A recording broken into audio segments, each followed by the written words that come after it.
नमस्कार दोस्तों, आप सभी का स्वागत है इस वीडियो में।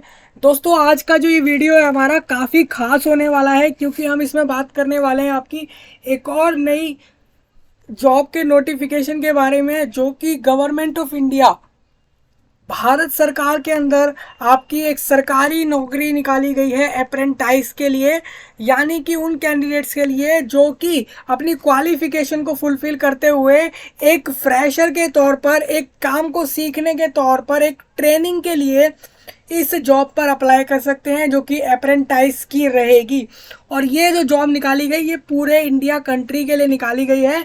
जो भी कैंडिडेट इसके लिए सक्षम होंगे, जो भी कैंडिडेट इसकी रिक्वायरमेंट्स फुलफिल करेंगे, तो वो लोग अप्लाई कर सकते हैं।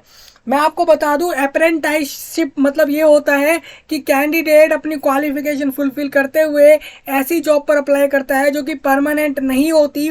ना ही हम उसे टेम्परेरी कहते हैं, ना ही हम उसे परमानेंट कहते हैं। वो एक तरीके से ये होता है कि हम एक ट्रेनिंग ले रहे होते हैं जिस फील्ड में हमारे पास क्वालिफिकेशन होती है या एजुकेशन होती है। उसके साथ हम उस चीज़ को सीख रहे होते हैं, प्रैक्टिकली उस चीज़ को सीख रहे होते हैं, उस काम को जिस फील्ड में हमारे पास क्वालिफिकेशंस हैं। और उसके साथ साथ हम उसके हमें स्टाइपेंड या फिर पैसे भी मिलते हैं। तो उसी तरीके से आपका गवर्नमेंट ऑफ इंडिया ने इस बार oil and natural gas corporation limited, एक महारत्न कंपनी है इंडिया गवर्नमेंट की, उन्होंने इसके अंदर निकाले हैं वैकेंसी 2500 कैंडिडेट्स के लिए। यानी कि 2500 कैंडिडेट्स ऐसे हैं जो ONGC इंडिया लिमिटेड के अंदर अप्लाई कर सकते हैं इस जॉब के लिए, और वो इसके साथ उसका लाभ उठा सकते हैं, फ़ायदा उठा सकते हैं। तो मैं आपको उसी के बारे में पूरा इस वीडियो में डिस्कस करूंगा कि ये जॉब किसके लिए है, कौन अप्लाई कर सकता है इस जॉब पे, और इसमें बाकी सब कुछ कि क्या फ़ायदे रहेंगे, क्या एज लिमिट रहेगी। एक एक चीज़ हम इस जॉब से रिलेटेड, फॉर्म से लेके जॉब मिलने तक का पूरी जर्नी को डिस्कस करेंगे। सबसे पहले देखिए, ये आपको जो अभी स्क्रीन पर दिख रही है, ये इसकी ऑफिशियल वेबसाइट है ONGC की, और मैं इसका डिस्क्रिप्शन में लिंक अवेलेबल कराऊंगा आपको, जिससे कि आप इसमें आप आराम से अप्लाई कर पाएँ। सबसे पहले आप देखिए, हम नोटिफिकेशन को पूरा डिस्कस करेंगे।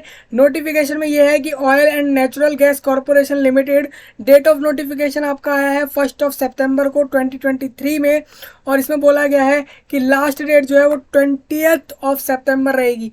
यानी कि 20 सितंबर तक आप फॉर्म भर सकते हैं। आप यहाँ देखेंगे तो अप्रेंटाइज को लिया जा रहा है। अब मैंने आपको अप्रेंटाइज का मतलब क्लियर कर दिया है, किसी कैंडिडेट को अगर नहीं क्लियर हो तो ये एक जॉब ही है। और बाकी मैंने आपको बता दिया है, which is a India's flagship energy major and Maharatna central public sector enterprise engage in exploration and production of oil and gas in India. की मतलब ये जो ONGC है, ये कंपनी जानी जाती है एक्सप्लोरेशन करने के लिए और प्रोड्यूस करने के लिए ऑयल और गैस को इंडिया के अंदर और अब्रोड के अंदर, as a measure of skill building initiative for the nation. Skill को बढ़ावा देने के लिए, बढ़ाने के लिए उस इनिशिएटिव से नेशन के लिए, यानी कि अपने कंट्री के लिए proposes to engage apprentices from its operational area. जहाँ पर भी ये ऑपरेट करे हुए हैं, मतलब जहाँ पर भी ONGC ने अपने स्टोर्स जो है या अपनी कंपनी जहाँ पे भी रन कर रहे हैं वो, तो उनके लिए बोला गया है कि अक्रॉस 22 वर्क सेंटर, तो पूरे कंट्री में 22 ऐसे वर्क सेंटर हैं जहाँ पे जॉब निकाली गई है। उससे रिलेटेड डिस्कस करूँगा मैं। साथ में आपको बता दूँ, ये जो है इसमें लोकेशन और टेंटेटिव नंबर ऑफ सीट्स या वैकेंसी कह लीजिए, वो मैं आपको बता देता हूँ। और ये भी बता देता हूँ कि किस किस चीज़ के लिए, मतलब कि आप जैसे यहाँ पर इंजीनियर्स हैं तो क्या उनके लिए जॉब है कुछ या फिर कोई मेडिकल फील्ड से है, या फिर कोई अकाउंटेंसी बिजनेस जैसे फील्ड से है, डेटा एंट्री जैसे फील्ड से है, तो क्या उनके लिए जॉब है, या IT वालों के लिए जॉब है, किस किस के लिए जॉब है, सब क्लियर कर देता हूँ।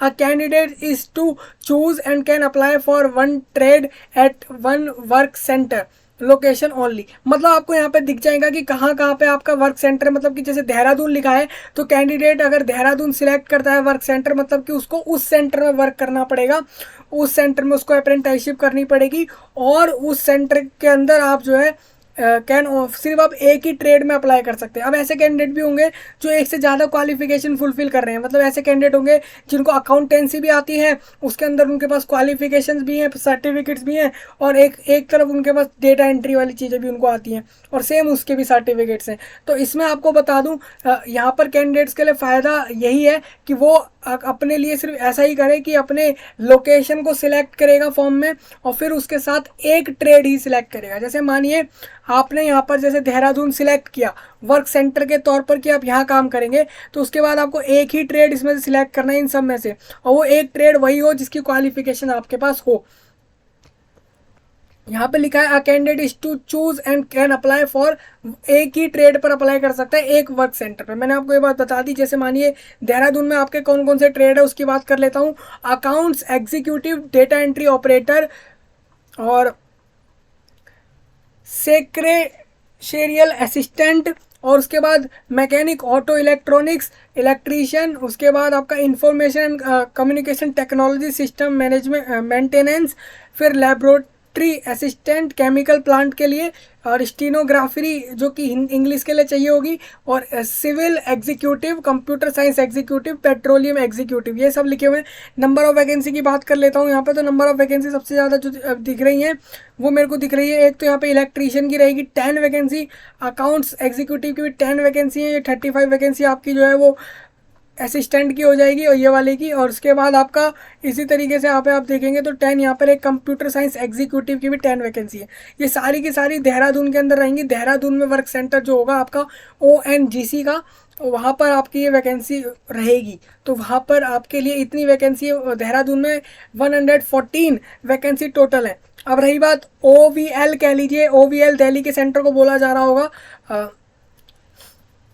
तो OVL के अंदर, या फिर आप कहें कि दिल्ली के अंदर आपकी अकाउंट्स एग्जीक्यूटिव की ज़रूरत है, असिस्टेंट की ज़रूरत है, कंप्यूटर ऑपरेटर की, इलेक्ट्रीशियन की, सिविल एग्जीक्यूटिव की, और ऑफिस असिस्टेंट की, फायर सेफ्टी टेक्नीशियन, ऑयल और गैस, दोनों के लिए एक ही की ज़रूरत रहेगी। तो इस तरीके से आप टोटल देखेंगे अपनी अपनी जो भी आपको लगे लोकेशन जहाँ आप अप्लाई करना चाहें उसके हिसाब से आप देख लेना। टोटल यहाँ पे 40 वैकेंसी रहेंगी। जोधपुर में ONGC ने निकाली है वैकेंसी, वो निकाली है टोटल 5 वैकेंसी, जो कि इलेक्ट्रीशियन, फिटर और इंस्ट्रूमेंट मैकेनिक, और आपका मैकेनिक डीजल और पेट्रोलियम एग्जीक्यूटिव की, ये इस मिला के 5 वैकेंसी हो जाएंगी। तो ये 5 और ये 40 और ये आपको मैंने ऊपर बताई देहरादून की ये 114, तो ये सारी जो हो जाएंगी वो टोटल हो जाएंगी आपकी 159 वैकेंसी। तो ये सारे जो है वो नॉर्थन सेक्टर में आ रहे हैं, मतलब कि ये सारे नॉर्थ साइड में आ रहे हैं। इंडिया के अंदर अगर हम बात करें तो नॉर्थ साइड में जो भी रहेगा, नॉर्थ डायरेक्शन के अंदर जितनी भी जगहें आ रही हैं उसमें से आपकी ये 3 जगहें हैं।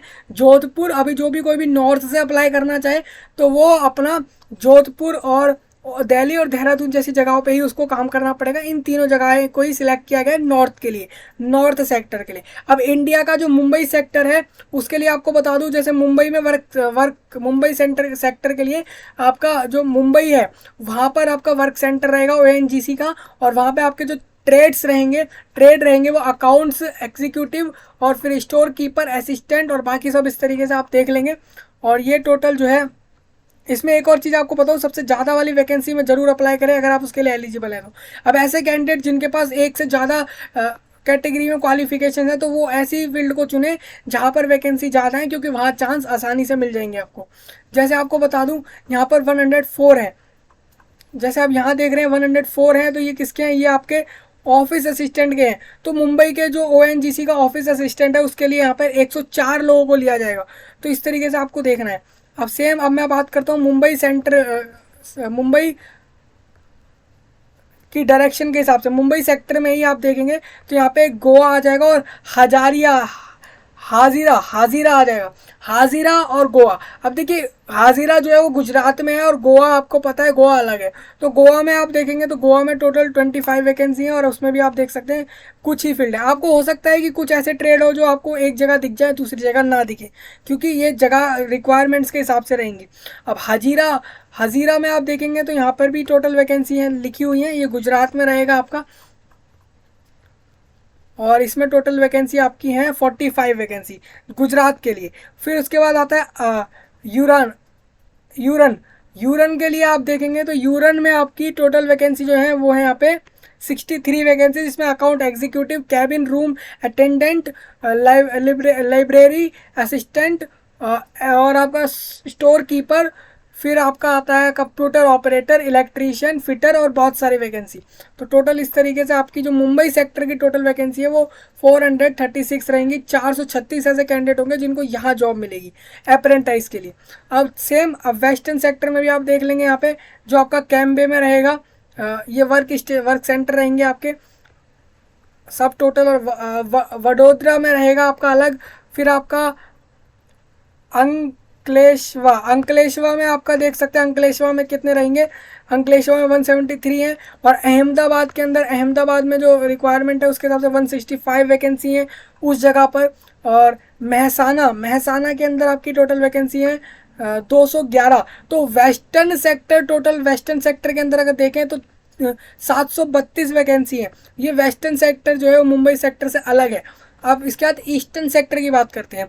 ईस्टर्न सेक्टर मतलब ईस्ट रीजन में जो भी आ रहा है, जैसे कि जोरहाट है, जोरहाट में आप देखेंगे टोटल वैकेंसी कितनी है, तो वो आपकी 132 रहेंगी। फिर उसके बाद सिलचर में आप देखेंगे तो सिलचर में भी आपकी वैकेंसी 71 है। उसके बाद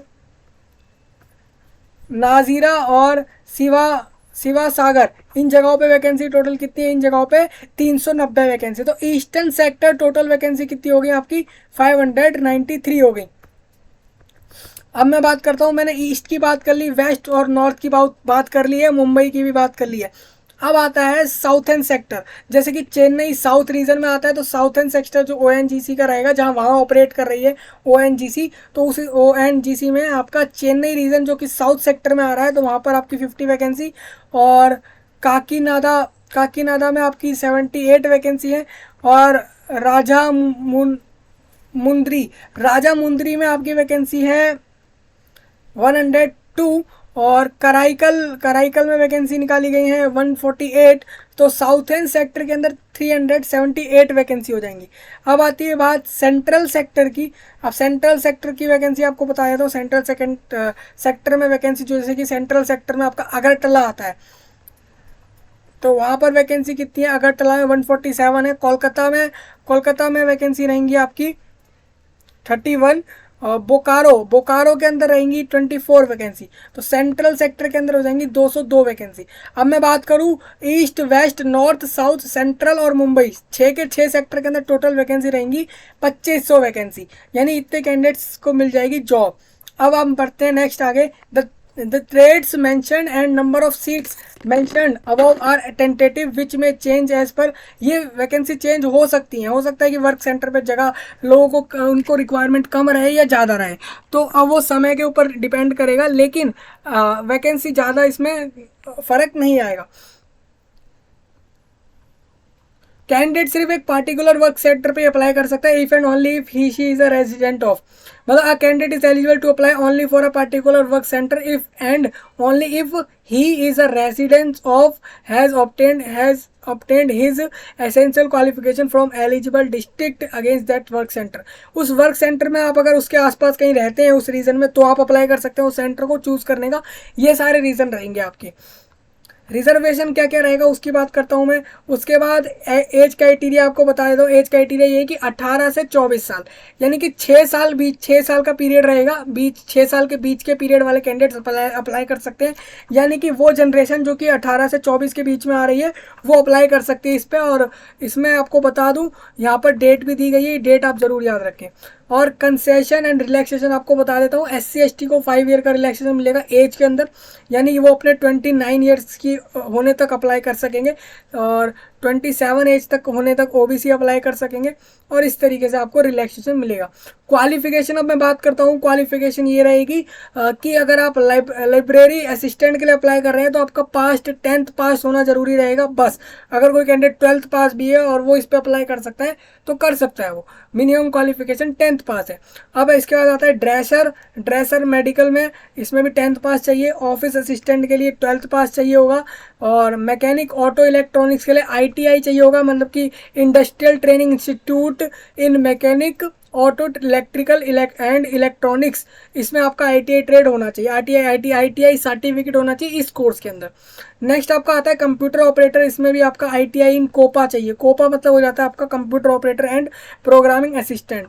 अब आता है आपका ड्राफ्ट्समैन। ड्राफ्ट्समैन में आप देखेंगे तो इसमें आपका आईटीआई होना चाहिए उसके अंदर। तो इस तरीके से आपको अपना देखना है क्वालिफिकेशन, जिस भी फील्ड में आप अप्लाई करें तो उसका क्वालिफिकेशन यहाँ से आप देख सकते हैं।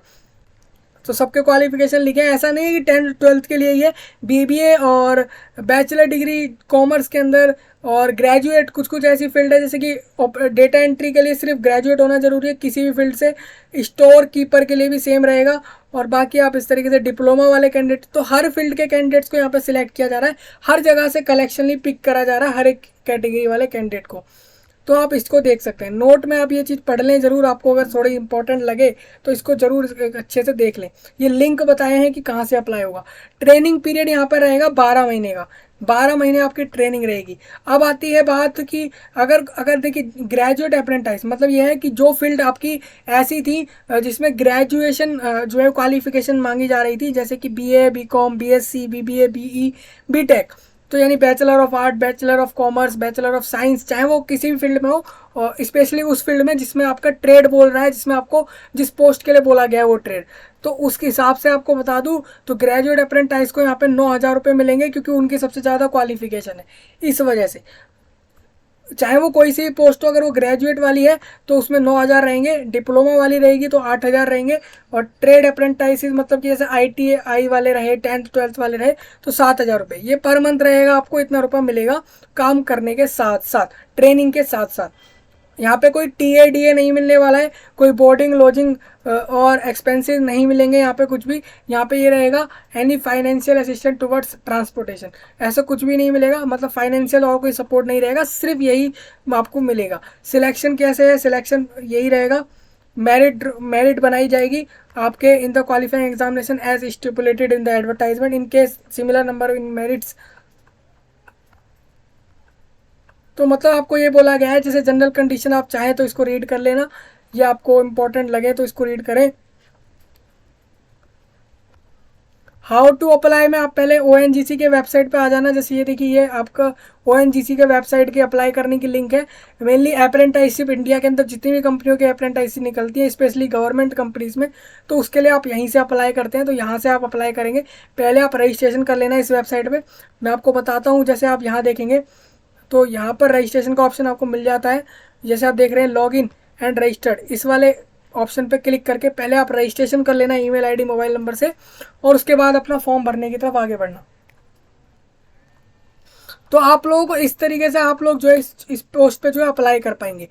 तो ये मैंने आपको बता दिया, रजिस्ट्रेशन करें उसके बाद फॉर्म भरने की तरफ जाए, तो ये आपको पूरा करना होगा और इस तरीके से फॉर्म अप्लाई होगा। मेनली यहाँ पे फोटो साइन और ये चीज़ें अपलोड करनी होंगी, मार्कशीट जैसी चीज़ें हो सकती हैं अपलोड करनी पड़े, तो उन सब चीज़ों को आप यहाँ से जाके अपलोड कर सकते हैं फॉर्म भरते समय। Selection and joining, selected candidate will be intimated through their registered mail ID SMS to registered mobile number. आप जब अब मान लीजिए आपका सिलेक्शन हो जाता है, आपके जो भी आपने क्वालिफिकेशन बताई उसके बेस पे आपको मेरिट बन जाएगी और आपको उसमें नाम आता है, तो आप यहाँ पे क्या करेंगे, आप वहाँ पे अपने डॉक्यूमेंट वेरीफाई कराने जाएंगे और अपनी ज्वाइनिंग ले लेंगे। ये आपका पूरा प्रोसेस रहेगा और ये सब आपको बता दिया जाएगा। सिलेक्टेड कौन कौन हुआ है तो वो आपको मेल या फिर अपने मैसेज पे देखने को मिलेगा। इंपॉर्टेंट डेट्स की बात बताएं तो इंपॉर्टेंट डेट्स रहेगी सेम, मैंने आपको पहले ही बताया, सेम डेट है 20 सितंबर तक, और डेट ऑफ रिजल्ट या सिलेक्शन 5 अक्टूबर को इसकी जो लिस्ट आ जाएगी कि कौन कौन सिलेक्ट हुआ है, तो उस फिर आप चेक कर सकते हैं इस चीज़ को। नेम ऑफ वर्क सेंटर और लोकेशन की बात करता हूँ मैं यहाँ पे।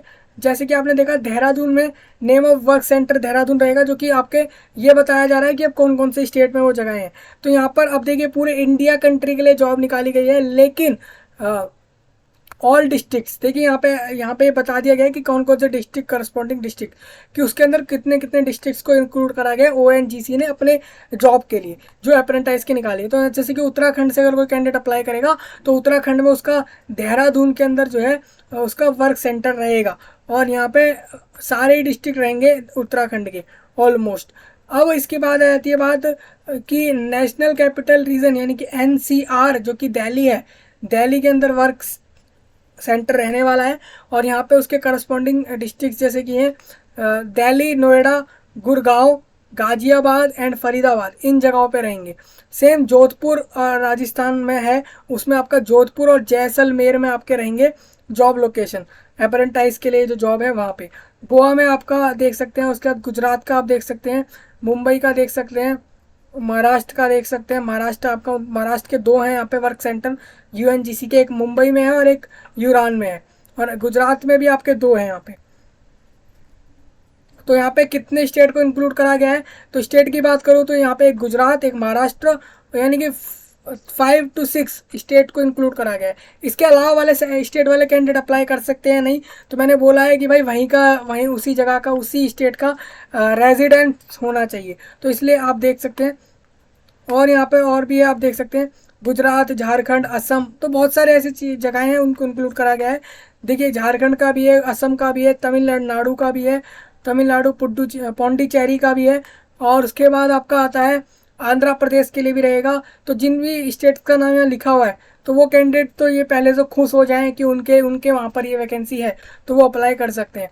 तो इसके अलावा बहुत से ऐसी जगहें हैं जो छूट गई हैं, तो वो लोग अप्लाई नहीं कर सकते हैं। जैसे यहाँ पे उत्तर प्रदेश का नाम मैंने नहीं देखा, और मेघालय, मणिपुर जैसी जगहों का नाम नहीं देखा मैंने इधर, तो वो लोग अप्लाई नहीं कर सकते, क्योंकि उन यहाँ पे साफ बोला गया है कि उनके पास उधर का रेजिडेंस होना चाहिए। तो इस, और बाकी आप देख सकते हैं, अगर आपको कर पाए तो कर सकते हैं, और नहीं कर पा रहे तो उसका रीज़न यही रहेगा। मैं आपको पहले ही बता दूं, उसमें आप थोड़ा टेंशन मत लेना, क्योंकि उसका रीज़न यही रहेगा कि आप अप्लाई नहीं कर पा रहे हैं। तो उसका रीज़न एक साफ साफ यही है कि आप उस जगह के नहीं हैं, मतलब कि आप दूसरे स्टेट के हैं, इस वजह से आप अप्लाई नहीं कर पा रहे। तो मैंने आपको बता दिया है, फॉर्म भर सकते हैं आप, इसमें 2500 वैकेंसी रहेंगी, और मैंने एक एक चीज़ इस जॉब से रिलेटेड क्लियर कर दी है। अब मैं मिलूंगा आपसे नए टॉपिक में, तब तक के लिए आप सभी का धन्यवाद।